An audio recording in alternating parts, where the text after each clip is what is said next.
next we're actually gonna make a lattice pie. And one of the things you start with is you go ahead and you take your pie shell. It can still be frozen. You wanna put a little bit of holes in the bottom if you're gonna do a fresh fruit pie. And if you're gonna do a canned fruit pie, you don't have to poke holes at all. The reason is if you use the canned filling, the holes, the syrup would go through. If you're using the fresh fruit, as it bakes, you want a place for the steam to get let out. We're gonna show you how to make the lattice pie. You take a second crust, and I'm all for working neater, cleaner, and less mess. So we're gonna go ahead and use 2 pieces of plastic. In this case, they're actually just Ziploc bags. You can use parchment paper or you can use your own plastic wrap. I just like these because I can use the cutter on top of them. We're gonna turn the shell upside down.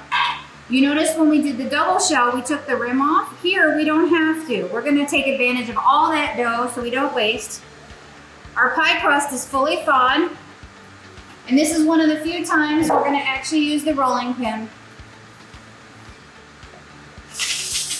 And it's really just to make sure that all that dough from the rim, we're gonna take full advantage of that because I want it to go across all the way to the edge of my crust. So now we're just removing any of the ridges, and it's really this light. I'm not forcing the dough because it's already sheeted to the perfect thinness. And just like that, we remove the plastic. This is great for easy cleanup. Now you can get one of those fancy ridge cutters that you can do for the lattice top. Today we're just using a pizza cutter because, well, it's what's in our kitchen. And so make your life easier. You don't have to buy expensive toys. We're gonna make the first cut exactly down the middle. And then you choose how big you want your lattice strips to be. Just try and make them all the same thickness.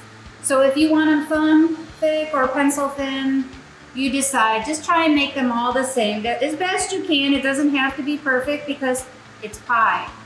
Pie is supposed to be unique.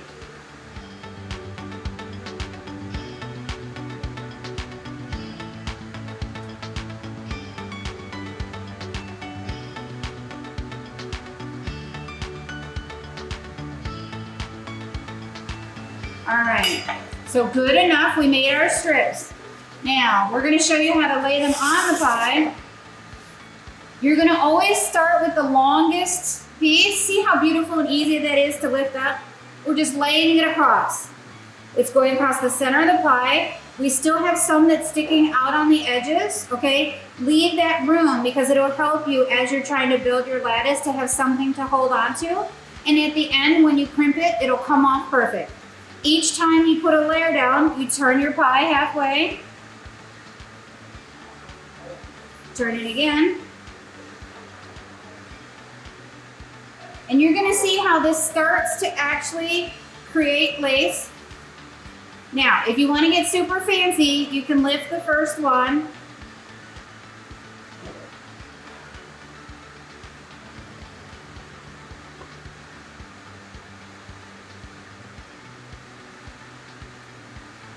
And see how you get that lattice look? But you can also lay all of your stripes, come back and lay all in the other direction. Nobody's gonna care. It's all whether or not you have the time to do it.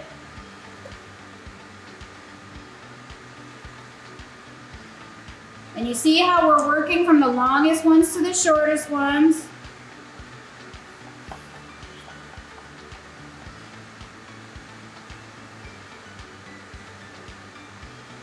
And it's okay if little pieces fall off because you know what? All that beautiful sugar from inside the pie is going to help glue them back together. Let's do one more set.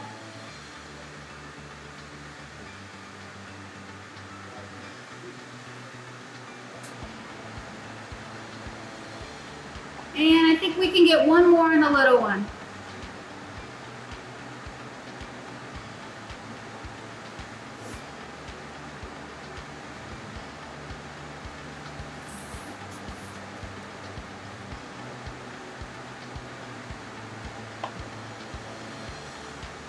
All right. Now, if you have any holes that pop up. You can use these last little bits of scraps to patch, but I think we pretty much got coverage. Now I want you to take a fork. We're gonna lightly egg wash the whole pie to just kind of help all these pieces glue together.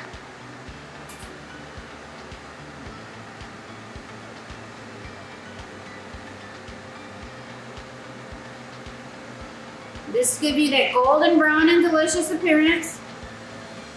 Go ahead, you can bless your pie with some more coarse sugar if you like. Because, well, it's pie. All right, and then finally, to crimp your edges, take a fork, or you can use your fingers, that mode we did in the earlier one.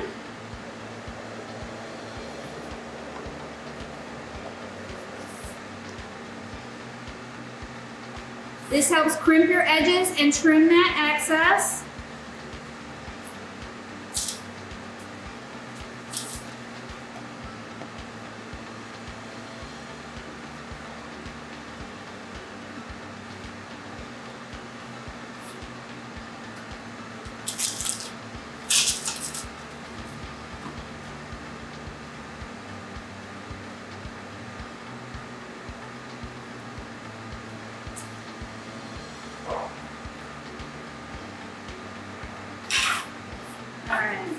Clean up our sheet tray, clean up our workspace.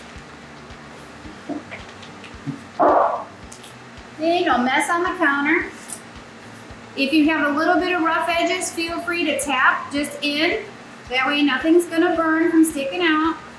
Look at that beautiful lattice pie. We're gonna put that in the oven. We're gonna come back in about 45 minutes to an hour. Go ahead, check it 30 minutes. You might need to turn it in your oven depending on how hot your oven is running.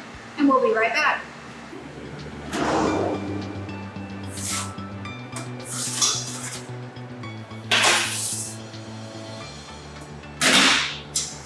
Okay, so for doneness, we're looking for even golden brown all the way around. We're looking for golden brown on the top.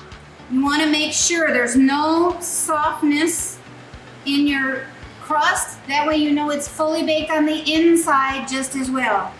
You really can't use a temperature when checking for doneness on pies because it's going to be boiling sugar on the inside from the fruit or even from the custard filling, and so that won't be a good indicator for us. We really have to go based on coloration. If you feel that this is too much browning for you, you can actually, in the last 20 minutes of baking, you can take crumpled up tin foil and put it on the edges to make pie shields.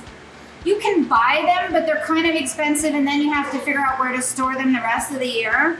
But if you really wanted less browning, you can put the tin foil on. I think this is beautiful, golden brown and delicious. On our lattice pie, because we have overlapping dough, we're checking to make sure there's no raw spots, and we're nice and firm to the touch. The fruit is bubbling through, so you know that the starch is cooked inside the fruit filling, whether it was flour or cornstarch.